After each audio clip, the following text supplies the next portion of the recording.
இது ஒரு சிந்தனை மற்றும் விஷயங்களை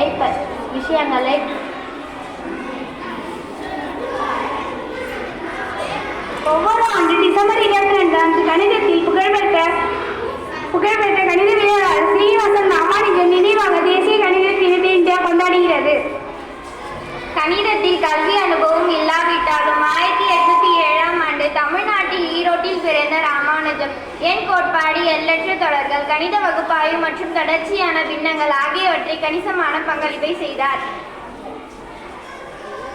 February 26, 2020 அன்று இந்தியாவின் பிரதமரான மன்மோகன் சிங் கணிதத்தில் ராமானுஜ அசோதர பங்களிப்பு பெற்றவர்கள் அந்த நாளை கணிதத்தின் தேசிய கணித போற்ற வகையில் அறிவித்தார். ராமானுஜனின் நிகரற்ற புத்திசாலித்தனம் மற்றும் கணிதத்துறையில் அவர் கொண்டிருந்த ஆளுமை ஆகியவற்றின் நினைவாக அவரது பிறந்த நாளில் அன்றைய தினம் அமைந்தது.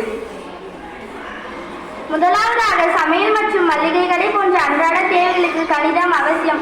உங்களிடம் போதுமான பணம் இருக்கிறதா என்பதை கண்டறியவும் ஒரு பொருளை வாங்குவதற்கு முன் அதன் விலையை கணக்கிடவும் கணிதம் பயன்படுகிறது. பள்ளியில் கணித புதிர்களை தீர்க்கவும் சிந்திக்கவும் கற்றுக் கொடுக்கிறது. ஃபார்முலாக்களை மனப்பாடம் செய்வது மட்டுமல்ல, சில விஷயங்களை எப்படி வேலை செய்வது என்பதை புரிந்து கொள்வதும்.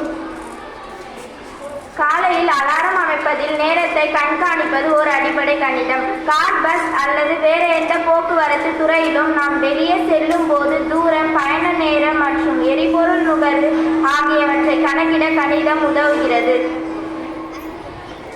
அன்றாட பட்ஜெட்டில் கூட்டல் மற்றும் கழித்தல் ஆகவே அடங்கும் செலவுகளை நிர்வகிக்கவும் நிதி முடிவுகளை எடுக்கவும் உதவுகின்றது. நாம் பயன்படுத்தும் ஸ்மார்ட் போன் மற்றும் கணினிகள்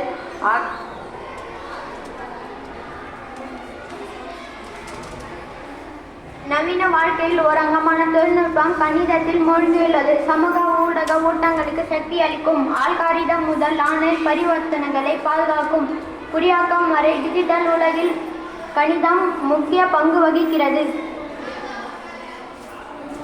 எனவே கணிதம் வகுப்பறையில் மட்டும் நின்றுவிடவில்லை, அது நம் வாழ்க்கையில் ஒவ்வொரு அம்சத்திலும் ஊடுருவுகிறது.